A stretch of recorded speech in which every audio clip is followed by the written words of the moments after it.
મિત્રો નમસ્કાર, જય માતાજી, જય જય પરશુરામ, જય ગાયત્રીમાં. આજે ભૂદેવ પરિવાર દ્વારા એક સુંદર મજાનું આયોજન ડીસાની ધન્ય ધરા ઉપર કરવામાં આવી રહ્યું છે.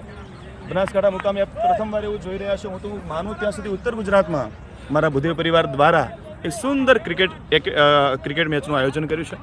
એમાં વિશેષ કરીને અલગ અલગ ટીમોના નામ અમારા ઋષિ પરંપરા ઉપર પાડ્યા છે. શાસ્ત્ર કહે છે કે એકદા નૈમિષારણ્ય, જેમ નૈમિષારણ્યમાં ઋષિઓ ભેગા થઈ અને વિશ્વ કલ્યાણનો જે યજ્ઞ ચાલુ કર્યો હતો, આજે મારા ભૂદેવોએ એક નેમ લીધી છે, ભૂદેવોએ એક મારી ટેક લીધી છે કે આજે ભેગા થઈ 18 આલમનું 36 કોમનું દરેકનું અભ્યુદય થાય, દરેકનું કલ્યાણ થાય, એવો એક માર્ગ અને એવું જ્ઞાન બધા ભૂદેવો ભેગા થઈ અને જ્ઞાન લઈ, જ્ઞાન આપીને આ જગતનો ઉદ્ધાર કરવા માટે, જગતના વિશ્વ કલ્યાણ માટે ગાવો મેગ્રત સંતુ, ગાય અને બ્રાહ્મણ અને સર્વનું હિત જેની અંદર સમાયેલું છે, એવા બ્રાહ્મણના જ્ઞાન થકી દરેકનો પ્રકાશ દરેકના જીવનમાં ઉજ્જવળ બને એ માટે ભૂદેવો ભેગા થયા છે. આવો આજે આ સુંદર મજાના પ્રસંગને આજે ડીસાના ખૂબ બધી માનવ મેદની આજે સાંજ સુધી ઉમેટવાની છે. સાંજે જમણવાનું પણ આયોજન છે. તો બહેનો, ભાઈઓ, સજ્જનો, વડીલો આ પ્રસંગને આજે બહોળી સંખ્યામાં આવવાના છે અને આ નાથ ગંગાના દર્શન કરવાના છે.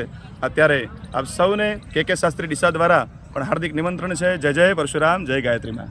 એમાં મારા અત્રિઋષિના સંતાનો એટલે જે બધા સમસ્ત ભૂદેવ પરિવાર મારો ભેગો થઈ અને આ જ્ઞાનનો ગુમ ઘડો છે.